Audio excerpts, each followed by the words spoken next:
How's it going, guys? So today I'm going to be showing you how to make UK garage like Cortese, specifically their track Wrong Train. The duo have loads of releases on Shall Not Fade, which is one of the biggest garage labels in the UK. This is what the track sounds like.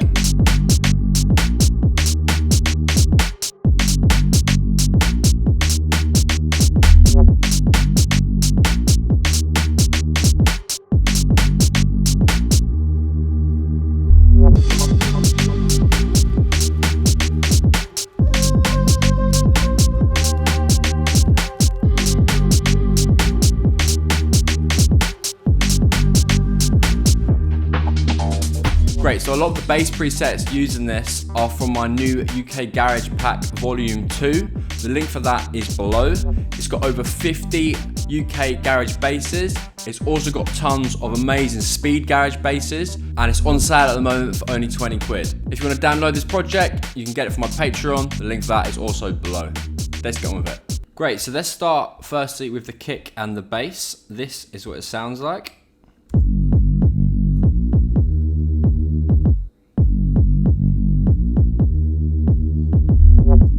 So yeah, there's actually a lot of kicks, so this is quite a busy pattern. So if you want to have a look at this and copy it, feel free. I will also note that I have a swing on there. I've actually put a swing on the kick. I don't always do this, but in this instance I have, so I've gone for the 65. This is also on all the drums and all of the basses and basically all of the elements. So the kick sound itself is from my Garage Drums pack. You can get that on my website. It's just the cash kick. In terms of processing, there is no processing on there, as it didn't really need any. We then have the bass, so it sounds like this. So the MIDI we start with, we're in G up to A sharp and to D sharp. There's also this little gap here which sort of helps add a little bit of jumpiness and rhythm to it. So what we then have is the Serum patch. What we've got is in oscillator A is a Reese, and we fine-tuned this down to minus 19 cents just to give it that sort of analog feel. So it's actually slightly detuned. In the sub we've got the sine wave. So yeah, and that's pitched down by a 2 octave, as is the Reese and oscillator A. How we're really getting that Reese bassy sound is we're flipping up the unison, so it's naturally on 1, you flip it up to 2, bring the detune down to about 0.16. We then turn on this filter, put on the MG low 24, so this is taking out really most of the high end, giving you that really low, warm feeling. So then we've then got this warp bend, and if we go to LFO2, it's controlling that. So it basically means that the waveform's moving, as you can see. And that just helps add a little bit of analog feel to it. We've also got that on the filter, which is moving it slightly. In terms of effects, all we've got is this distortion, this tube distortion, with the drive at about 50% and the wet at 100. And lastly, yeah, make sure you click mono as you want it to be in mono. Yeah, and next we've got this LFO1, which is on the wavetable position. So that's also causing it to move, as you can see. So yeah, that is pretty much it. We then have this little wob. It just comes right at the end where that gap is, if you listen. So again, made that in Serum, and it's from my new Garage Pack. So a link for that is in the description. All we've really got is a square wave. So you go to basic shapes, put on a square wave. We turn this oscillator A off. It's optional, you can have it on. Basically adds a little bit more low end. Then we've got this sub, got like that sort of altered sine wave. Where the main sound of it is actually coming from is this LFO1. So you want to drag that onto the filter cutoff. I recommend about an 18 or a 12. Probably an 18 or a 24. Yeah, drag that on there, drag that up a little bit, and then you want to make sure that it's on envelope, BPM, and anchor, and then yeah, just draw that in like so, and then you can use that to bend it, and then this to sort of do that. In terms of effects, we've got no effects apart from a soft clip distortion with the drive up quite high at about 70%, and the mix is about 50. And make sure you've got it in mono. We then move on to the main bulk of the drums. They sound like this. So yeah, quite a lot of layering on the snare. So we've got this, which is from one of my packs. Then the next one's from my garage pack.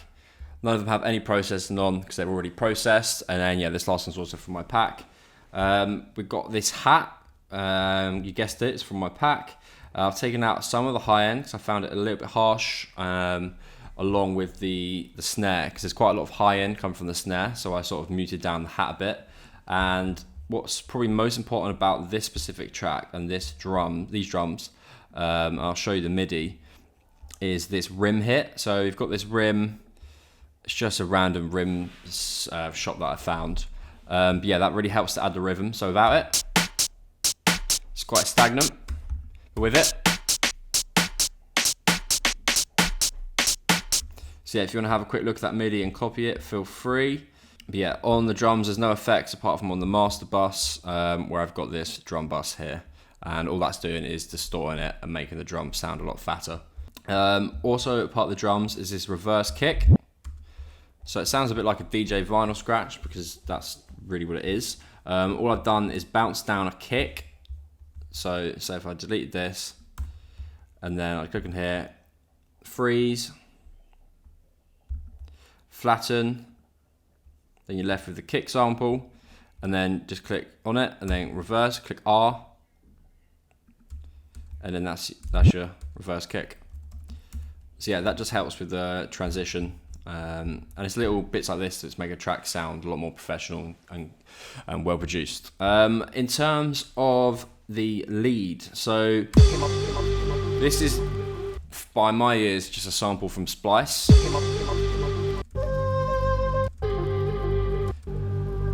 So yeah, that's just what I'm guessing is a sample from Splice or from Loop Cloud.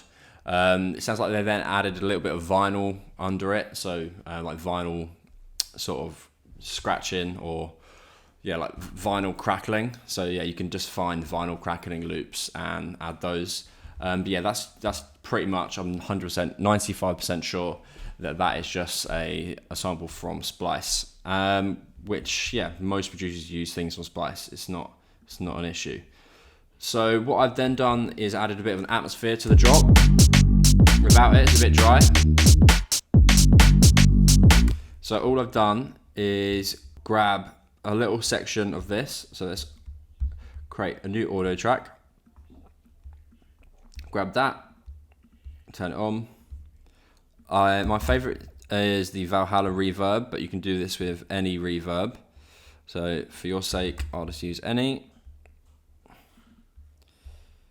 And then drag that up to like 50, pull that all the way up.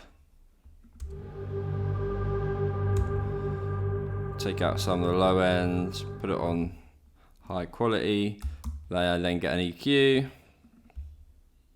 Scoop out that low end. And same as before, freeze it. Flatten it. And then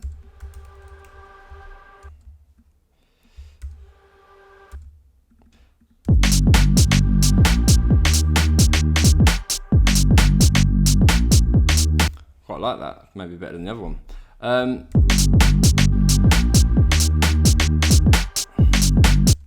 Yeah, so you can obviously do that with any reverb, and just make sure you put a really long decay time on, and put the dry wet up to 100%. Yeah, lastly we've got this little transition here. So all we've got is a garage break. I've then got an auto filter, which is taking out the high end. As you can see here, it's down and then it builds up. So yeah, that just transitions into the next bit. Great, lastly, we've got this lead. So I've made this in Serum. So I've got two Juno waveforms. One's on oscillator 0, one's on +1. Yeah, to make it plucky, you want to have the decay really short, as seen. Got this LFO, which is moving the filter a bit, so it's coming up and down, as you can see.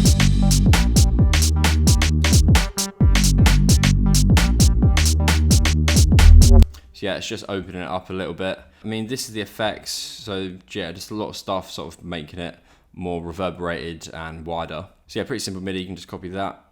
Great, that's it guys. Thank you very much for watching. I will see you next time.